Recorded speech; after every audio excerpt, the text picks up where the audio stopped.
আমাদের অনেকেরই গ্যাস্ট্রিকের সমস্যা আছে। গ্যাস্ট্রিকের সমস্যার ফলে আমাদের বুক জ্বালা-পোড়া করে। তারপর হচ্ছে গিয়ে আমাদের পেটের মধ্যে অস্বস্তি ভাব লাগে। এছাড়াও বেশ কিছু সমস্যা হয়।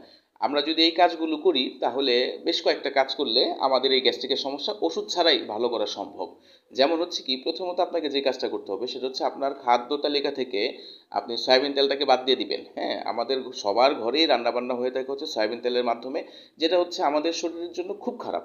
হ্যাঁ? তো আমরা কি করলাম সয়াবিন তেলটাকে বাদ দিব, সে জায়গায় আমরা অন্য একটা খাবার অ্যাড করব, সেটা হচ্ছে কি, সেটা হচ্ছে সরিষার তেলটাকে আমরা অ্যাড করব। যদি আপনি সয়াবিন তেল বাদ দিয়ে সরিষার তেল দিয়ে সব খাবার রান্না করে খেতে পারেন তাহলে আপনি এক ধাপে এগিয়ে গেলেন আপনার গ্যাস্ট্রিকের সমস্যা থেকে বাঁচার জন্য। শুধু এটা করলেই হবে না, আপনাকে চারটা জিনিস অবশ্যই অবশ্যই মনে রাখতে হবে।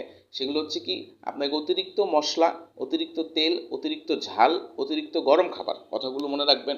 এক নম্বর হচ্ছে অতিরিক্ত মশলা জাতীয় খাবার, অতিরিক্ত তেল, অতিরিক্ত ঝাল জাতীয় খাবার এবং অতিরিক্ত গরম খাবার। এই খাবারগুলো অবশ্যই অবশ্যই আপনাকে অ্যাভয়েড করতে হবে।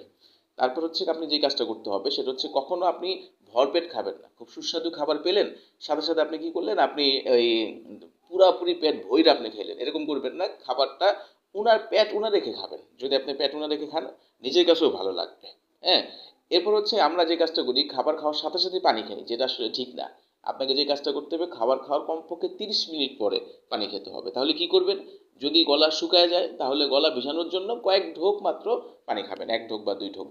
আচ্ছা, এছাড়াও রাতে কিছু প্রিপারেশন আমাদের থাকতে হবে যদি আমরা চাই আমাদের গ্যাস্ট্রিকের সমস্যা ভালো হোক। সেটা কি, আমরা যখন ঘুমাবো, ঘুমাইতে যাওয়ার কমপক্ষে 2 ঘন্টা আগে অবশ্যই আমাদের খাবারগুলো আমাদের শেষ করতে হবে। এখন যদি কেউ 12টা বাজে ঘুমায় তাহলে তাকে অবশ্যই রাত 10টার মধ্যে খাবার খেতে হবে। কেউ যদি 10টা বাজে ঘুমায় তাহলে তাকে 8টার মধ্যে খাবারগুলো খেয়ে ফেলতে হবে। ঘুমানোর সাথে সাথে যদি কেউ মানে ঘুমানোর কিছুক্ষণ আগে খেলো, খাওয়ার সাথে সাথে ঘুমায় গেল, তাহলে তার হচ্ছে গিয়ে এই আসলে গ্যাস্ট্রিকের সমস্যা ভালো হবে না। এরপর হচ্ছে আপনি রাতের বেলা ঘুমানোর সময় কি করবেন, এই কিছু মেথি রাখবেন, মেথি সেটা পানির মধ্যে ভিজিয়ে রাখবেন, সকালে উঠে সেই পানিটা আপনি খাবেন। যেটা আপনার গ্যাস্ট্রিকের সমস্যা যাদের হয়ে গেছে তাদের সেই সমস্যা কমানোর জন্য খুব ভালো একটা উপকার করবে।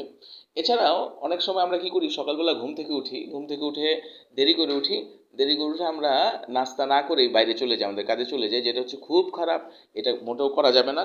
এবং আপনাকে যে কাজটা করতে হবে, ঘরের তৈরি নাস্তা খেতে হবে, তাও আবার সময় মতো। আপনি যদি অসময়ে 10টা 11টা 12টা বাজে আপনি বাইরে চলে গেলেন, সেখান থেকে হোটেলে গিয়ে পরোটা খেলেন, ভাজি খেলেন, অতিরিক্ত তেল জাতীয় খাবার খেলেন, আপনার গ্যাস্ট্রিকের সমস্যা কোনোদিন ভালো হবে না। তাহলে কাজগুলো কি কি আমাদের মনে রাখতে হবে, প্রথম কাজ হচ্ছে আপনাকে যেটা করতে হবে, সয়াবিন তেল বাদ দিয়ে সরিষার তেল অ্যাড করতে হবে। তারপর হচ্ছে কি আপনাকে যে কাজটা করতে হবে, অতিরিক্ত মশলা, অতিরিক্ত ঝাল, অতিরিক্ত তেল, অতিরিক্ত গরম খাবার, এগুলো সব বাদ দিতে হবে।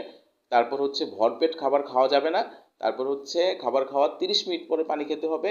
রাতে খাওয়ার খাওয়ার 2 ঘন্টা পরে ঘুমাতে হবে। তারপর হচ্ছে সকালে মেথির পানি খেতে হবে এবং বাসায় তৈরি নাস্তা সময় মতো খেতে হবে। তাহলে আপনার অবশ্যই আপনাদের গ্যাস্ট্রিকের সমস্যা থেকে বাঁচতে পারবেন। তো সবাই ভালো থাকবেন, সুস্থ থাকবেন। আসসালামু আলাইকুম।